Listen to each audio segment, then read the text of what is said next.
En 2016, paraît un ouvrage très important et intitulé « Quand les Anglais livraient le Levant à l'État islamique, or, corruption et politique étrangère britannique ». Je vais vous lire l'avant-propos pour vous faire comprendre ce qui se trouve à l'intérieur.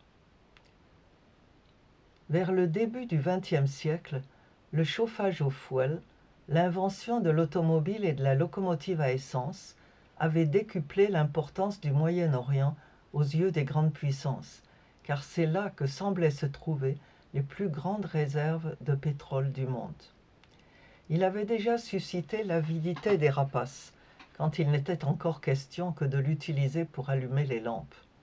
Il provoquera bien plus de massacres, quand il pourra servir à faire marcher des machines de guerre. Pour améliorer les performances de sa marine, l'Angleterre avait décidé de remplacer le charbon par le pétrole. Mais ses industriels n'avaient pas investi dans le pétrole. Un Australien possédait une concession pour l'exploitation du sous-sol perse, iranien, et cherchait des capitaux pour pouvoir continuer sa prospection. Il prit rendez-vous avec le magnat français du pétrole Edmond de Rothschild. Les services anglais l'apprirent et envoyèrent un espion déguisé en prêtre catholique qui réussit à pénétrer dans le yacht de Rothschild en prétendant vouloir rassembler de l'argent pour une œuvre de charité. Prenant le vendeur à part, il le convainquit de céder la concession à l'Angleterre. Bientôt, le pétrole perse commença à jaillir de terre et à alimenter les chaudières de la flotte anglaise, la plus importante du monde à l'époque. Dans les années suivantes, l'Angleterre, pour protéger son pétrole, se mêla des affaires de la Perse, mais aussi de celles des pays voisins, notamment ceux du Golfe. Les Libanais, les Mésopotamiens, les Syriens et les Palestiniens vivaient sur la route du pétrole et des Indes et du canal de Suez. Une grande partie d'entre eux réclamaient l'indépendance, mais s'ils l'obtenaient, chacun de ces peuples prendrait ses décisions séparément, et les Anglais ne pourraient plus s'assurer le contrôle de la route des Indes et du pétrole anglais. Inversement, si les Libanais, les Mésopotamiens, les Syriens, les Palestiniens et les Arabes du Golfe et de la péninsule étaient soumis à un seul État islamique, un califat fabriqué par les Anglais, ils seraient régentés par une dictature fondée sur la charia qui barrerait la route à la France.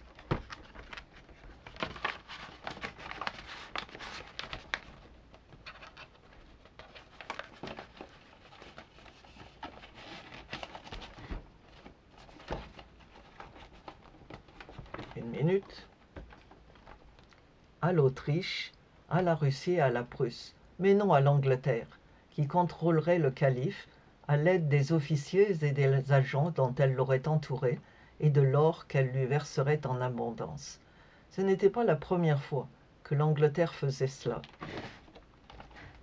En 1840, pour protéger la route des Indes, elle avait fomenté au Liban une guerre civile pour élargir l'aire de domination de l'État islamique ottoman, auquel elle livra le Liban, la Syrie et la Palestine. Elle croyait ainsi pouvoir contrôler la politique de l'État islamique et protéger la route des Indes, mais ce ne fut pas le cas. En 1908, voyant que l'État islamique servait les intérêts de la Prusse, elle renversa le califat au bénéfice d'un parti laïque, les Jeunes Turcs. Ces derniers n'avaient pas abandonné la Prusse. Alors l'Angleterre décida de les renverser en 1914 en créant un nouveau califat qui serait arabe et auquel elle reconnut le droit d'envahir les mêmes pays que l'État islamique arabe du 7e siècle, exception faite pour l'Europe et les pays occupés par l'Angleterre et la France, la Perse, Aden, l'Afrique du Nord. Pour permettre à cet État islamique arabe d'envahir les pays qu'elle lui avait promis, excusez-moi, l'Angleterre déclara que les peuples de la région étaient arabes et rêvaient de se soumettre à la Mecque, sans que les peuples concernés n'aient eu leur avis à donner en la matière. En donnant une identité unique à tous ces peuples, l'Angleterre justifiait ainsi son propre rapt de la politique et du Liban Sud, qui dans ce royaume immense devenait, selon le ministre anglais Balfour, une petite encoche qu'il était possible de prendre sans causer de dommages. Au temps où cette formule était prononcée, c'est-à-dire pendant les négociations qui avaient suivi la Grande Guerre, les Anglais ne se doutaient pas qu'on les chasserait de la Palestine, d'Irak et même d'Iran, et que le monstre à plusieurs têtes qu'ils avaient fortifié irait frapper un jour à Londres, à Paris et à New York, et promettrait d'occuper Londres, Paris et New York, d'en faire des États islamiques et de faire du Vatican une mosquée. Parmi les têtes de ce monstre, les plus connues s'appellent aujourd'hui Daesh, Al-Qaïda et Al-Nosra.